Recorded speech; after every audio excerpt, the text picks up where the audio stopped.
অবশ্যই দেখেন, আমার কাছে মনে হয় যে লাস্ট ইয়ার যখন আমরা গ্লোবাল সুপার লিগে গিয়েছিলাম ওইভাবে আমাদের আসলে কেউ কাউন্ট করছিল না, বাট এবং ফার্স্ট দুইটা ম্যাচ হারার পর একটু ব্যাকফুটে ছিলাম, বাট ওইখান থেকে আসলে এরকম একটা স্টেজে আমরা চ্যাম্পিয়ন হতে পেরেছি, অবশ্যই আলহামদুলিল্লাহ। অ্যাট দ্য সেম টাইম আমার কাছে মনে হয় এই বছর অনেক বড় একটা চ্যালেঞ্জ থাকবে। আর টু বি অনেস্ট যদি বলি, টিম ম্যানেজমেন্ট লাস্ট 2-3 মাস ধরে অনেক বেশি হার্ডওয়ার্ক করতেছে কীভাবে টিমটাকে একটা জায়গায় নিয়ে যাওয়া যায়। কারণ আমার কাছে মনে হয় যে আমরা যখন টিম নিয়ে কথা বলি, এটা নিয়ে অনেক ডিবেট থাকে, অনেক ডিসকাশন থাকে। অ্যাট দ্য লাস্ট মোমেন্ট যখন আমরা টিমটা পেয়েছি, অবশ্যই আশা করবো এই টিমটার উপরে আমাদের 100% বিলিভ আছে এবং ইনশাল্লাহ আমরা আমাদের সেরাটা দেওয়ার চেষ্টা করবো।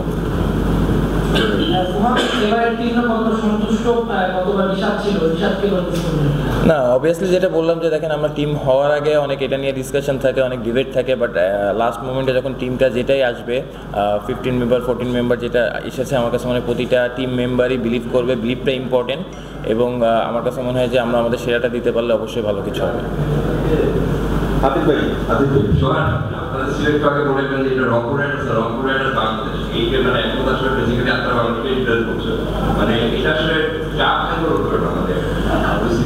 না দেখেন, আমার কাছে মনে হয় যে টু বি অনেস্ট যদি বলি, বাংলাদেশ ক্রিকেট আমরা একটা টাফ টাইম পার করতেছি। তো আমার কাছে মনে হয় যে last year Rangpur Riders globally champion হয়েছে, এটা বাংলাদেশ ক্রিকেটের জন্য একটা বড় অধ্যায়। তো আমার কাছে মনে হয় অবশ্যই সেই জায়গা থেকে এই চ্যালেঞ্জটা আমরা উপভোগ করার চেষ্টা করতেছি। আর এরকম টুর্নামেন্টে আমরা যখন যেটা বললাম লাস্ট টাইম যখন আমরা গিয়েছিলাম, কেউ হয়তো আমাদের চিন্তাও করে নাই যে আমরা ফাইনাল পর্যন্ত খেলতে পারবো, বাট আলটিমেটলি আলহামদুলিল্লাহ অবশ্যই চ্যাম্পিয়ন হয়ে আসতে পেরেছি। অবশ্যই সেই জায়গা থেকে এবার চ্যাম্পিয়ন টিম হিসেবে আমরা যাবো, একটা চ্যালেঞ্জ থাকবে, বাট সবাই মনে হয় এই চ্যালেঞ্জটা উপভোগ করার চেষ্টা করছে।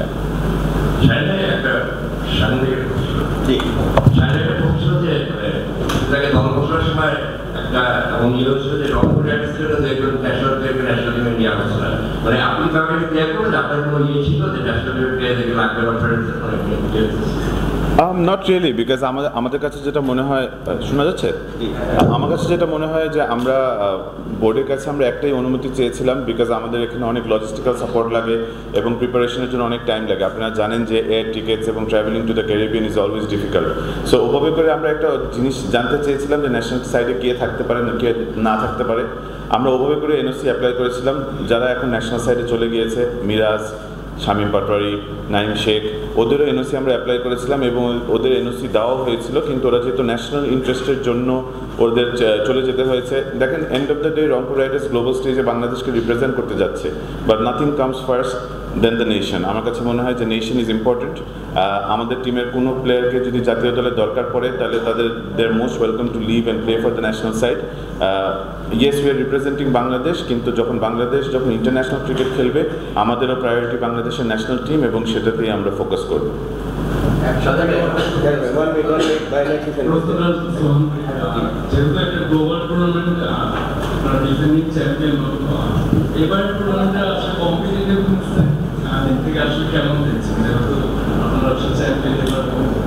না, অবশ্যই যেটা বললাম, দেখেন লাস্ট ইয়ারে যখন গিয়েছি অনেক কম্পিটিটিভ টুর্নামেন্ট ছিল, চ্যালেঞ্জ ছিল এবং যেটা বললাম যে বাংলাদেশকে রিপ্রেজেন্ট করছি আমরা। চ্যাম্পিয়ন হওয়ার পর হয়তো ওইখানে কিন্তু বাংলাদেশ নিয়ে কথা হচ্ছিল। তো বাংলাদেশ ক্রিকেট একটা টাফ টাইম পার করতেছে, বাট লাস্ট ইয়ার যেটা ছিল অবশ্যই একটা ভালো অধ্যায় ছিল বাংলাদেশ ক্রিকেটের জন্য। অবভিয়াসলি আমরা এবার যখন যাচ্ছি চ্যাম্পিয়ন টিম হিসেবে যাচ্ছি, ওইখানে যাওয়ার পর আসলে বুঝতে পারবো যে কী কী চ্যালেঞ্জ আমাদের সামনে থাকতেছে, বাট যে ধরনের চ্যালেঞ্জ আসবে অবশ্যই আমরা চেষ্টা করবো যাতে ওইটা হ্যান্ডেল করতে পারি। শামীম ভাই, আমরা সেটা হচ্ছে একটু আগে আগে জিজ্ঞাসা করলেন, মানে কোনো স্পেসিফিক নাম তো আপনারা মেনশন করেন, মানে বলছে যে সোহান সৌম্য তাদের জন্য আমরা বলছি যে তারা যেন ফ্রি থাকে, মানে এটা বেশি ইয়ে হয়েছে আর কি, কথা হচ্ছে এরকম নাম তো আপনারা মেনশন করেন যে এটা থাকলে ভালো একটা টিমে, মানে বোর্ডের কাছে।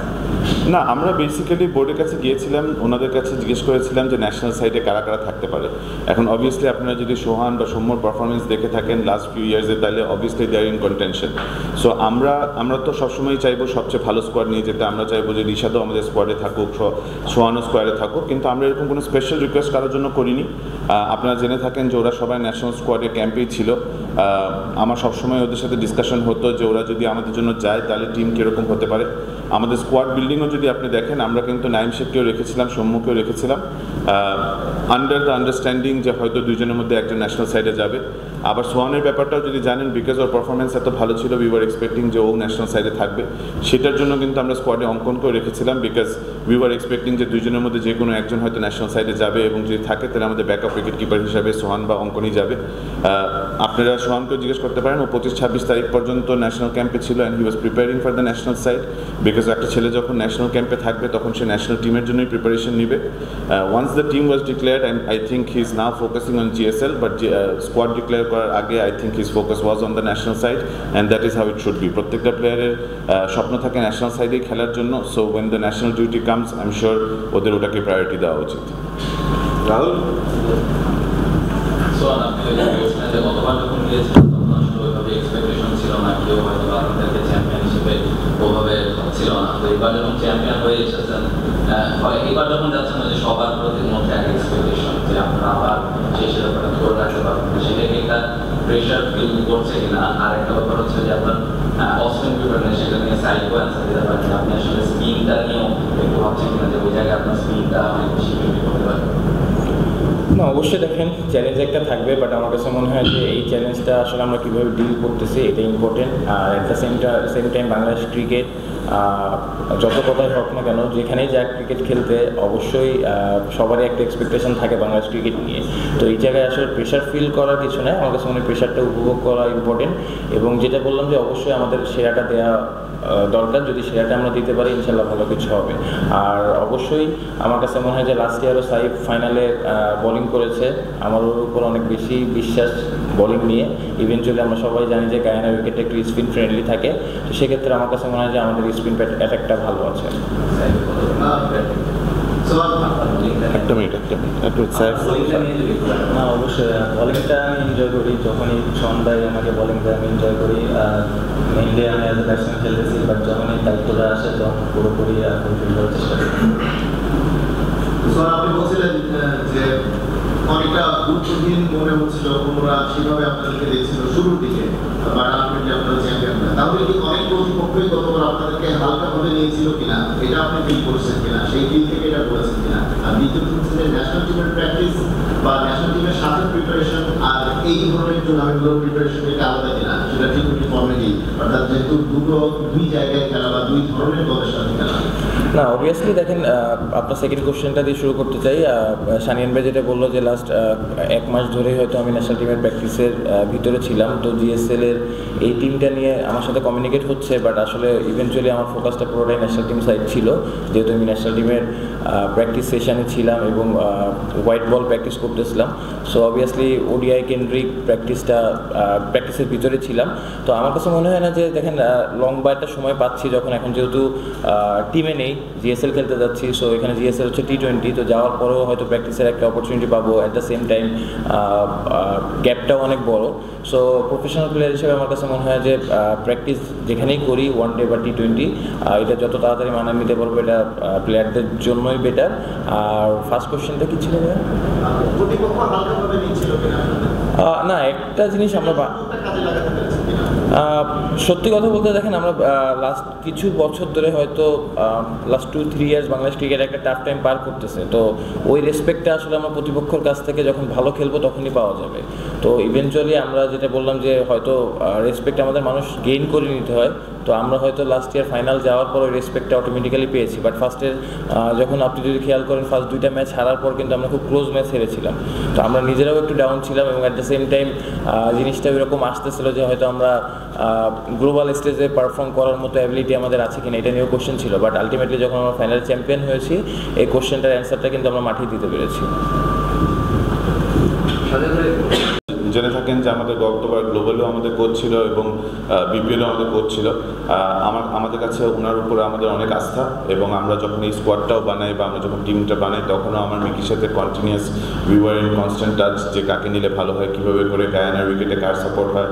আনফর্চুনেটলি এখন যেহেতু ইংলিশ কাউন্টি চলছে অ্যান্ড ও যেহেতু ডার্বির দায়িত্বে আছে, ও হয়তো অ্যাভেলেবল হবে না। সো গ্রেগ স্মিথ নামের ওর একজন আছে যে হি ট্রাস্টস অন, সো ও যেটা বলেছে হচ্ছে যে আমরা গ্রেগ স্মিথকে আমাদের কোচ হিসেবে নিয়ে যাব এবং ওখান থেকে মিকির তত্ত্বাবধানে ও সবসময় ইন টাচ থেকে প্লেয়ারদের সাথে কমিউনিকেট করে ও যেভাবে করে গাইড করবে ওভাবে করে গ্রেট স্পিন চালাবে। তার সাথে তো আশরাফুল ভাই আছে। আশরাফুল ভাইও লাস্ট ইয়ার আমি মনে করি যে আমাদের জিএসএস সাকসেসের পিছনে অনেক হাত আছে। সে অনেক ভালো যেভাবে করে উনি কষ্ট করে ওখানে করেছে, বিকজ আপনারা জানেন যে ওখানে লিমিটেড অপশনস থাকে। ওখানে একটা আশরাফুল ভাইয়ের মতো একটা কোচ যে যেভাবে করে আমাদের সাপোর্ট দিয়েছে, আসলে আমার কাছে মনে হয় যে আমাদের শিরোপার জন্য অনেকটুকু কন্ট্রিবিউশন তার ছিল। সো আপাতত ব্রেক স্মিথ এবং আশরাফুল ভাই থাকছে আমাদের স্কোয়াডে। সাকিব মাসাকে আসলে আমাদের স্কোয়াডে যুক্ত করার একটা কথা ছিল, চেষ্টা করা হয়েছিল। সবশেষ আসলে তাকে কেন স্কোয়াডে যুক্ত করা হয়, যেহেতু ন্যাশনাল খেলা না দেখেন, সাকিব ভাই বাংলাদেশে কেন ওয়ার্ল্ডের যে কোনো টি-20 ফ্র্যাঞ্চাইজি বা টি-20 স্কোয়াডে is going to be one of the most valuable players. এবং আমরা ওনাকে যে নিতে চাইনি তাও না, কিন্তু আমরা সবাই দেশের সিচুয়েশন জানি, সার্কামস্ট্যান্সেস জানি। সাকিব ভাই at any point of time will be in the starting 11 অথবা যে কোনো ফ্র্যাঞ্চাইজে, but with the current situation and the circumstances আমাদের ওগুলোর পরিপ্রেক্ষিতে রেখে আমরা তাকে হয়তো এবার নিতে পারিনি। কিন্তু আমি এটা বলতে চাই যে সাকিব ভাই পৃথিবীর যে কোনো টিমে যাওয়ার মতো একটা প্লেয়ার, এবং আনফর্চুনেটলি আমরা এবার তাকে নিতে পারছি না।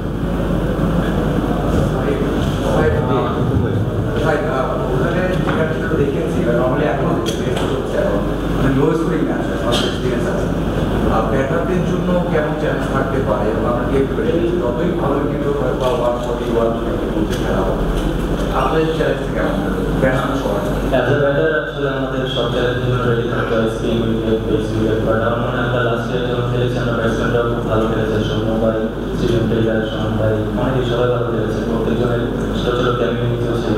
আমার মনে হয় এরকম চ্যালেঞ্জের জন্য আমাদের রেডি থাকতে হবে। অ্যাজ এ ব্যাটসম্যান স্পিন হোক, পেস হোক, সেটার জন্য আমাদের অলওয়েজ রেডি থাকতে হবে।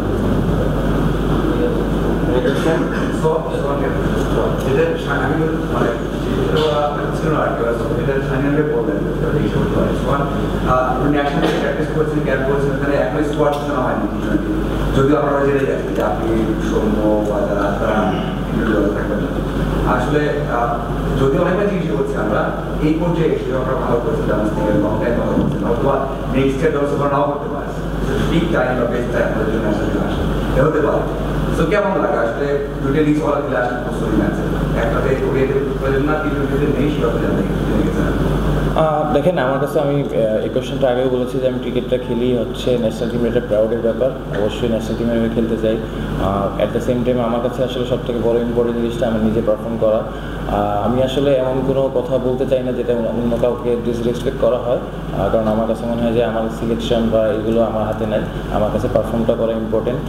অবভিয়াসলি দেখেন, যেটা বললেন আপনি, সময় খারাপ ভালো থাকে, হয়তো এখন সময়টা ভালো যাচ্ছে, এখন কন্টিনিউ করতে পারলে যতটা কন্টিনিউ করা যাবে এই মোমেন্টামটা ক্যারি করতে পারবো, আমার ক্যারিয়ারটা বড় হওয়ার চান্স বেশি। অ্যাট দ্য সেম টাইম আমার কাছে মানে নেগেটিভ যে জিনিসটা হয়তো ক্রিকেটারদের লাইফে অফ ফর্ম আসতেই পারে, এটা স্বাভাবিক। এটা আসলে ওইভাবে চিন্তা করার কিছু নাই, কারণ আমি রিজিকে বিশ্বাসী, আল্লাহর উপর বিশ্বাসী। তো আমার কাছে সবথেকে ইম্পর্টেন্ট যে জিনিসটা হয় মনে হয় যে আমার জায়গা থেকে আমি হার্ডওয়ার্ক করবো, চেষ্টা করবো, বাকিটা আল্লাহ ভরসা।